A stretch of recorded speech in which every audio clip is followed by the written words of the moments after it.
Welcome to the course Content-Based Image and Video Retrieval, Module 2 Video. Myself, Meherban MS, Assistant Professor, Department of Computer Science, Rajagiri School of Engineering and Technology. Let's see the contents in Module 2. That is, first one, feature extraction methods. The different features are color, texture, shape. And second one is semantic gap. And the last one is relevance feedback. So more details about feature extraction methods, semantic gap, and relevance feedback will explain in the upcoming slides. What does feature extraction? So any CBAR system should be able to automatically extract the visual features that are used to describe the content of an image or a video clip. So commonly we are extracting the features like a color, texture and shape, the size, spatial information and motion in video. So the process of indexing an image database by the image content is known as the feature extraction. And mathematically, each extracted features encoded as an n-dimensional vector, and this feature is called as feature vector. Features can be classified in three categories according to the level of abstraction. So first one it is called low level features, and second one it is called mid level features, and last one is high level features. So what is meant by low level features? So low level features like a color or a texture, that is called low level feature, and mid level feature is region or blobs obtained as a result of image segmentation. And finally, high level features like a different objects or the corresponding categories to which the images belong, or the semantic information about the meaning of an image. So these are the examples of high level feature. So normal CBAR system, we are mainly deals with low level features. So low level features can be extracted using current image processing and computer vision technique, but the middle level features require the further processing that is beyond the current state of the art, and high level features are even harder to extract without explicit human assistance. So most of the CBAVR system it's rely only on low level features, while some use human assisted technique in order to identify the regions or blobs that is for high level features. A good level feature for an image should have the certain qualities. The first quality is perceptual similarity, and second one is efficiency, and third one economy.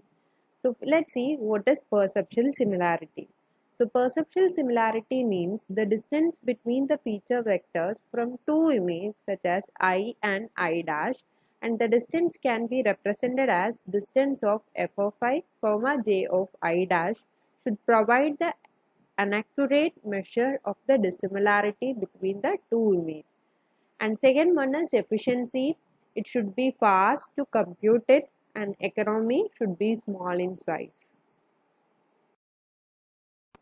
So in this figure you can see how you can design a content-based image retrieval system.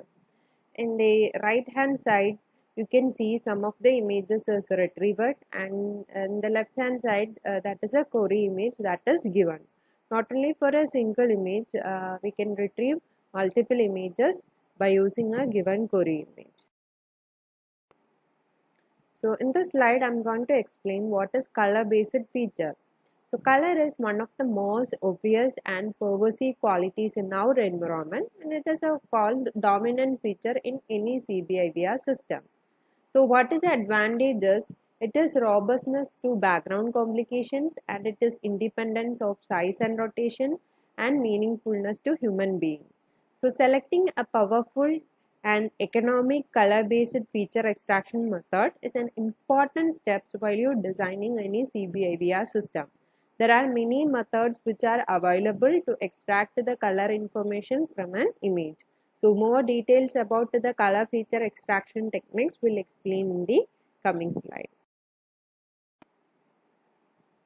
There are many choices from the color model to the method for extraction of color information and the dissimilarity measure in order to compare two images according to their color content.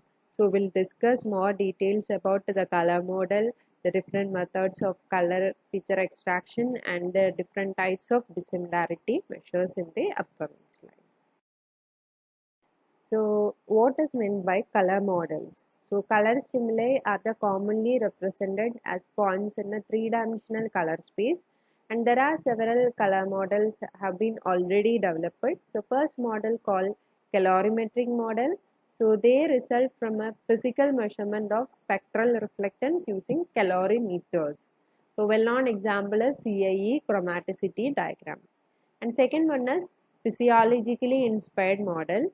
So they are basically take into the account the existence of three different types of cones in human retina, such as rods and cones. So one for primary color, red, green, and blue. So some of the examples are CIE XYZ and RGB model. And next one is psychological model. So they are based on how colors appears to a human observer. Examples are hue, saturation, brightness family of model like HSV, HSI, all are belongs to the category psychological model. Then color models can also differentiated as another category that is called hardware oriented and user oriented model. So let's see what is hardware oriented model. So they are defined according to the properties of device used to capture or display the color information such as scanner, monitor, TV set. So CMI, which is used in color printer, and YAQ is used in TV, and based on that device we can use different color model. Second one is user oriented model. They are based on current knowledge about the human perception of colors, and which says that the human perceive color through three different aspects. One is called hue, and second one is saturation, and third one brightness. So let's see what is hue. So hue is describing the actual wavelength of the color that we perceiving. And saturation is describing the amount of white light present in color, and brightness is also called the intensity or lightness. So HLS, HCV, HSV, HSV, MTM, LUV, LOB, all this models belong to this class. Furthermore, the color space can also classified as uniform and non-uniform. Uniform color space are space such that a color difference is perceived by a human observer is approximated as the Euclidean distance between 2 points in the color space. Examples are MTM, LUV, and LAB model. HSV family of model is the best known example for non-uniform color spaces. So in this slide, I am going to explain the description of different color models. That is first one, CIE chromaticity diagram. So CIE chromaticity, CIE stands for Commission Internationale Leclerage, and it is a tool for color definition, and almost any spectral composition can be achieved by suitably chosen mix of three monochromatic primaries, namely red, green, blue. And it does not correspond to any hardware device nor to the way the human vision perceives the color. The next color model is RGB, the most commonly used hardware-oriented color scheme for digital image. R stands for red, green, and blue. And the advantage is it preserves the compatibility with the devices that originate or display images and is somewhat based on that physiology of the human retina. And RGB color space is represented as a unit cube. The next color model is CMYK. CMY color space is used for color printing, and it is based on the three subtractive primary colors called cyan, magenta, and yellow. And most of the color printers equipped with a black cartridge in addition to the inks correspond to these three primary colors such as cyan, magenta, and yellow. We can add the black also, so that type color model which is called CMYK, where K indicating the black. And next one is HSV. HSV stands for hue saturation value color model. is part of a family of non-uniform color space containing other similar models such as HSI, HCV, HSB and HLSY. So normally this color model is represented as a double cone, and the axis of the cone which is representing the intensity, and the gray is in the middle of the axis and white in the top cone vertex, black in the bottom corner vertex, and hue is represented by the angle around the vertical axis, and saturation is represented by the distance from the central axis, and more saturated colors are located towards the maximum circle, and the primary colors are located on the maximum circle equally spaced at 60 degree. You can see one example for HSV color model. Here you can see the black and white at the top and bottom corner, so which can be represented as the intensity value, and the angle around the axis which is represented as the hue value, and the vertical axis is drawn from this corner, and the central axis which can be represented as the saturation. The next model is called YAQ color model, and it is developed by NTSC, a National Television System Committee standard, and it is generally used for black and white TV system, and whose signal is represented by the luminance component, that is Y, and then the other one represent the new color TV system.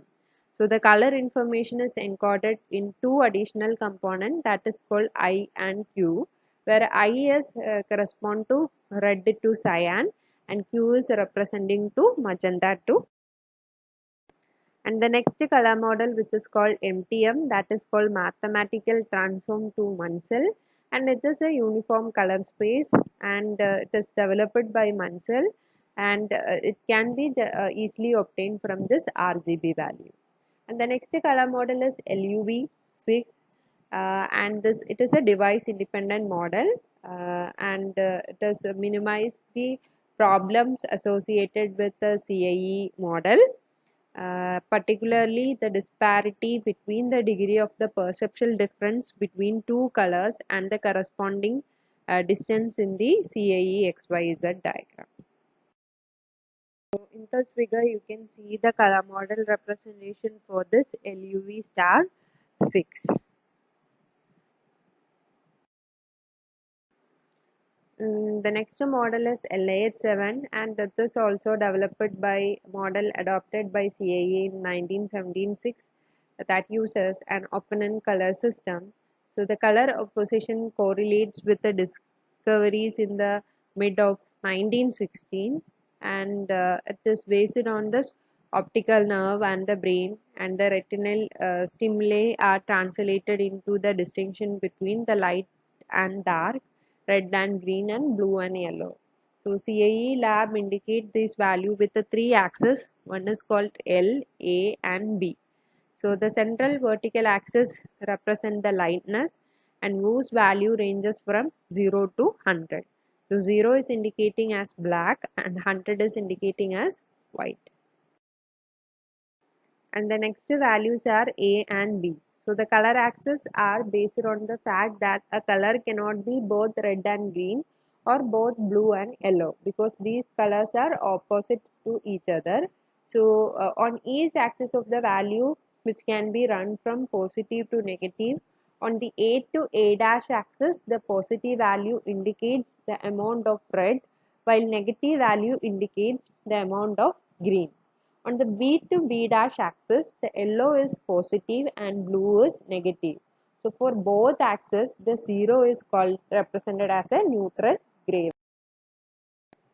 The next is the representation of color property. So we have already discussed the different type of color model. So after having chosen a color model, the next step is to decide on how to represent the color contents of an image according to that model.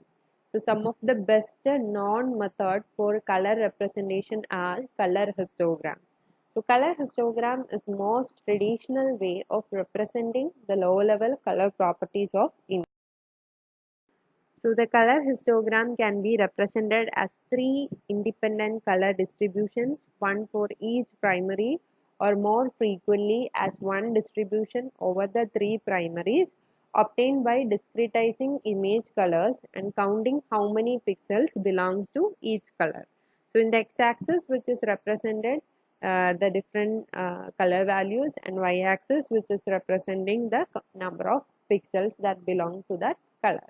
So histograms, the advantage is histogram are invariant to translation, rotation, and change only slowly under the change of angle of view, change in scale and occlusion.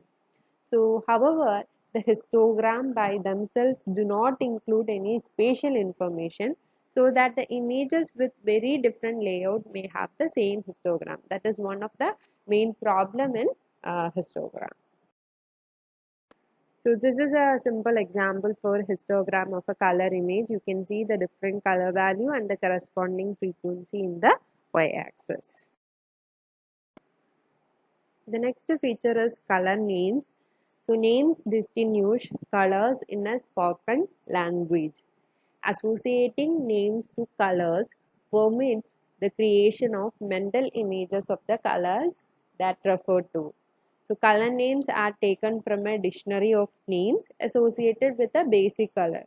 So each mapping has a confidence measures to associated with the degree to which the name is corresponding to the representative of that color.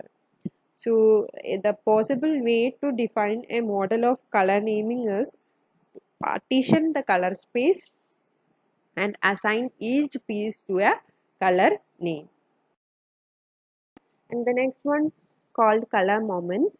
So color moments is originally conceived by Stricker and Orengo.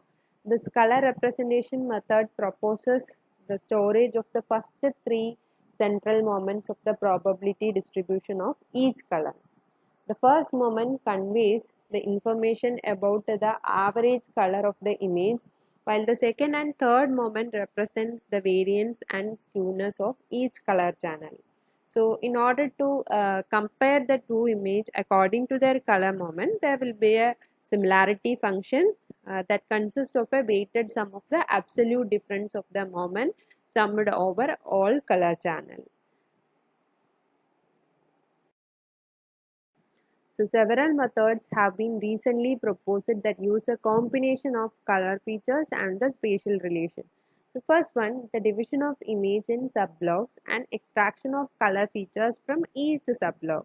So although the natural and conceptually simple, and this approach with many variants like a accurate local color information, but the problem is the computation and storage is expensive. So in the slide you can see the limitation of color histogram.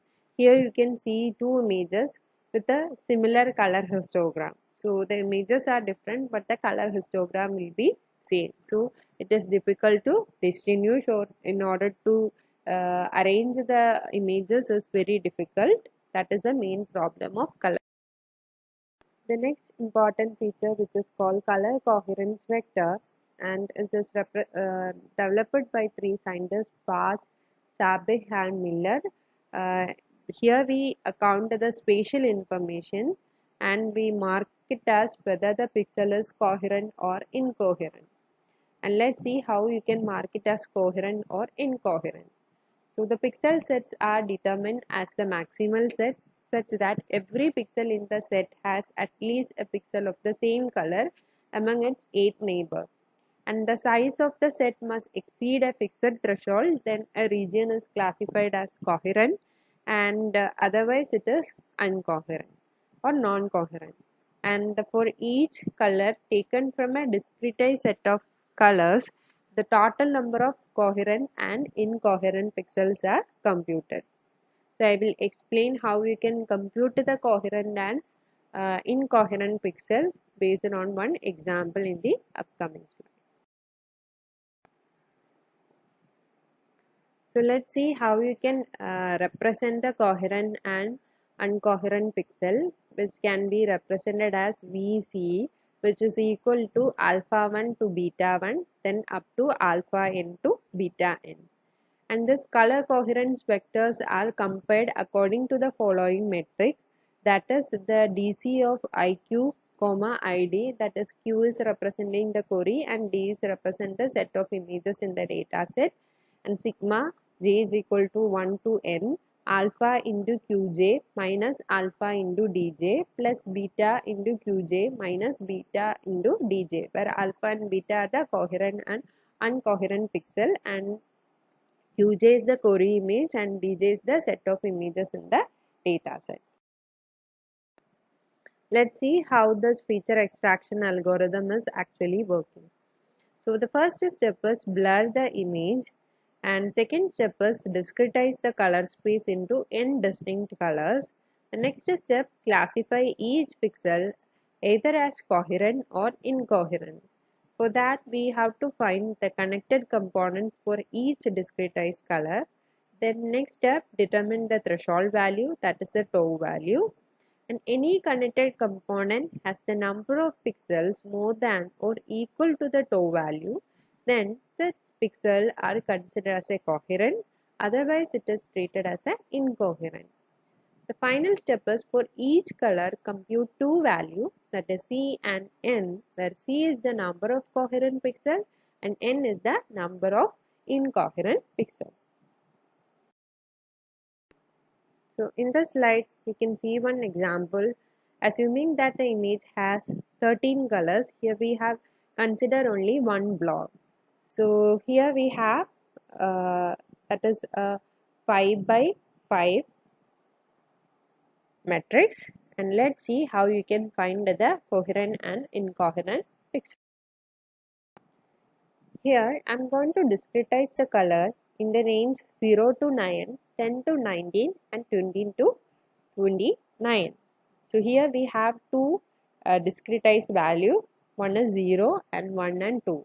If the value of the pixel in the range 0 to 9, then you can treat it as 0, and if it is from 10 to 19, you can treat it as 1, and if it is from 20 to 29, you can treat it as 2. The next step, I need to determine the tau value. So here I am assuming my tau value is 4. So let's see how you can determine the connected component. So here you can see the 0, we have two connected components, and here you can see for 0 we have 4, 4, that is 8 coherent pixels. So in this case the connected component which is greater than the tau value, so you can treat it as all are coherent pixel. For the pixel number 1, that means for a color 1 we have one connected component.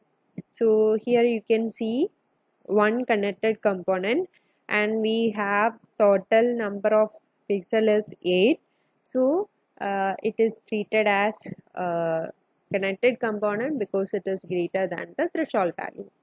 And the next one, for color 2, we have connected component and non-connected component. Why? Because the first column you can see 3 2's, and our threshold value is 4, so it is not satisfying our coherent pixel, so it is treated as a non-coherent one. And the remaining pixels, 6 2's are connected and which is greater than the threshold value, so 6 are coherent pixel and 3 are non-coherent pixel. The next feature is color correlogram. The main limitation of the color histogram approach is inability to distinguish images whose color distribution is identical but whose pixels are organized according to a different layout. So a color correlogram, a feature originally proposed by Huang, overcome the limitation of the normal color histogram. It does not encoding the spatial information. But in the case of color correlogram, it encoding the color spatial information into a co-occurrence matrix. So each entry in the co-occurrence matrix expresses how many pixels whose color is Cj can be found at a distance d from a pixel whose color is Ci. Each different value of d which leads to different co-occurrence matrix. Because the storage requirement for co-occurrence matrix are too big, only its main diagonal is computed and stored, and which is known as autocorrelation. So after choosing a color model, we need to choose the color feature extraction method, but we need to ensure some other parameters also. That is, choosing a color model and compactable method for extracting color information is only a part of the process, and each specific color extraction method will have a number of parameters whose values may significantly impact the performance. So here are a few examples. So first one, number of bins in a color histogram and color correlogram. So once we increasing the number of bins leads to a richer color representation, but the problem is it requires the large storage space and longer processing time. And the next one, distance in color correlogram. So the distance that used in the color correlogram technique poses another trade-off between the storage and computation requirement. The third one is use of color constancy or normalization algorithm. The color constancy is a remarkable property of the human visual system, and it is very hard to emulate in artificial vision system. In this video, we have discussed the different types of feature extraction methods such as color, texture, and shape, and we have discussed the different types of color models and the different type of color feature extraction methods in more details. So thank you all for watching this video.